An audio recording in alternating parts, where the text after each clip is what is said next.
Hello friends, welcome back to my channel. আমার চ্যানেলে তোমাদের সবাইকে অনেক অনেক স্বাগত। দেখো, আমরা আজকে বিউটির যে ভিডিওগুলো দেওয়া বাকি ছিল সেগুলোই তোমাদের সঙ্গে একটু একটু করে শেয়ার করছি।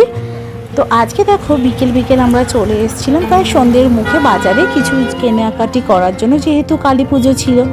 তো কালী পুজোর সময় দেখো সামনে দেওয়ার জন্য ছোট ছোট প্রদীপ আমরা কিনছি, যেহেতু 14 প্রদীপ দিতে হবে আর সামনেটা আমরা মোমবাতি দিয়ে সাজাই, সেই জন্য।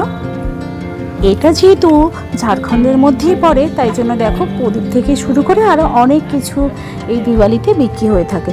ছোট ছোট ঘটও সাজায় অনেকে, কারণ এখানে দিওয়ালিতে খুব ভালোভাবে হয়। চারদিকতে দেখেছো কত সুন্দর সুন্দর করে সাজিয়েছে। এখন আমরা বেরিয়েছি মার্কেটে, বাজার করবো দিওয়ালি রাখবো।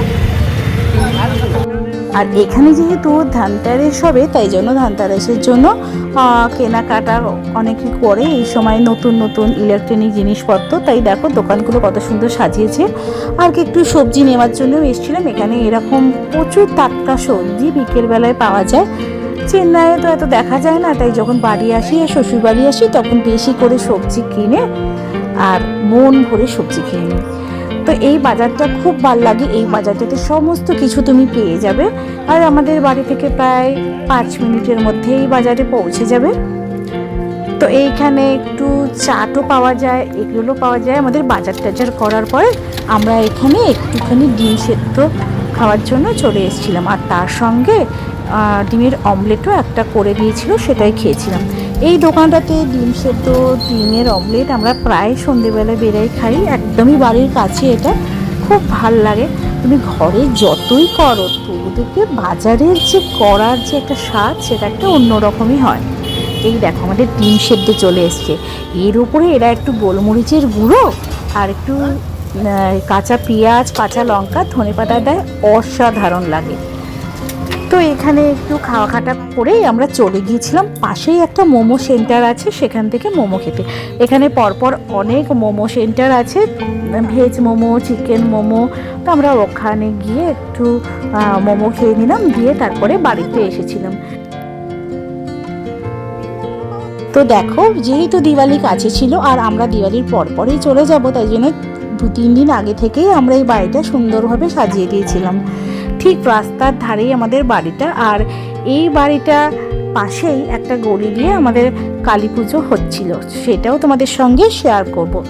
তো আজকে যেহেতু দিওয়ালি চলে আসছে, তাই জন্য আমাদের যে কাজের মাসি ওনাকে দিয়ে বিহারের বিখ্যাত ঠেকুয়া আমরা তৈরি করছিলাম, সেই প্রসেসটাও তোমাদের সঙ্গে একটু শেয়ার করছি।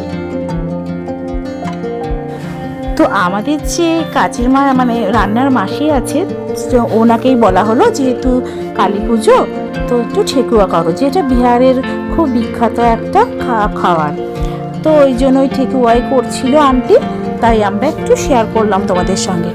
দেখো, প্রথমে সমপরিমাণ আটা আর ময়দা ভালো করে নিয়ে মিশিয়ে তার সঙ্গে একটু নুন আর চিনি আর ময়ানে একটুখানি যেই তেল তোমরা খাও, সাদা তেল, তার সঙ্গে একটু ঘিও দিয়ে দিতে হবে, 2-3-4 চামচ, আর একটু মৌরি দিতে হবে, আর দিতে হবে নারকেলগুলোকে ছোট্ট ছোট্ট করে কেটে নিয়ে তার মধ্যে দিতে হবে, দিয়ে এটা ভালো করে ময়ানটাকে মাখতে হবে। যখন সব কিছু মাখা হয়ে যাবে ঘি আর তেলটা দিয়ে, তখন যখন দেখবে যে একটু মুঠো হয়ে করলে মুঠো হয়ে যাচ্ছে, সেই সময় এখানে হালকা হালকা জলে ছেটা দিয়ে, ভেজানো যাবে না একদম, যেমন আটা মাখো, হালকা হালকা জলে ছেটা দিয়ে একটু মানে আধ ভেজা করে মাখতে হবে। যখন এই মানে একটু আঠা আঠা টাইপের চিটচিট মতন হয়ে যাবে, তখন ওটাকে নিয়ে একটা ঝুড়ি, আর যাদের তোমাদের কাছে কোনো মানে শেপ দেওয়ার মোল্ড থাকবে তার মধ্যে দিয়ে দিতে পারো। আর আমাদের ছিল না বলে এই ঝুড়ির মধ্যে, তো খুঁজে পাচ্ছিলাম না বলে এই ঝুড়ির মধ্যে দিয়ে দিয়েছিল, চাপ দিয়ে একটা রাউন্ড মতন শেপ দিচ্ছিল। তারপরে এটা তোমরা চাইলে বিভিন্ন রকম শেপও দিতে পারো।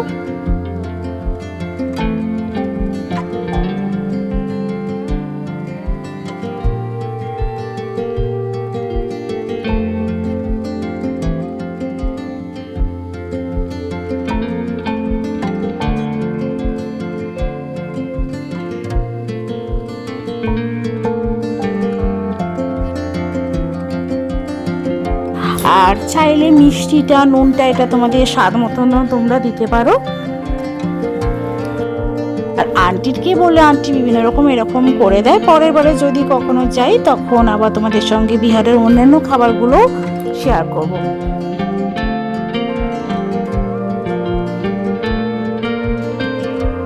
তারপরে দেখো ছাকা তেলে এরকম ওলট পালট করে মিডিয়াম ফ্লেমে ভেজে নিতে হবে, খেতে দারুণ হয়।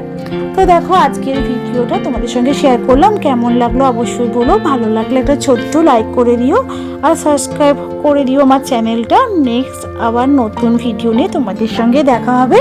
ততক্ষণ তোমরা খুব ভালো থেকো, সাবধানে থেকো। ততক্ষণের জন্য টাটা।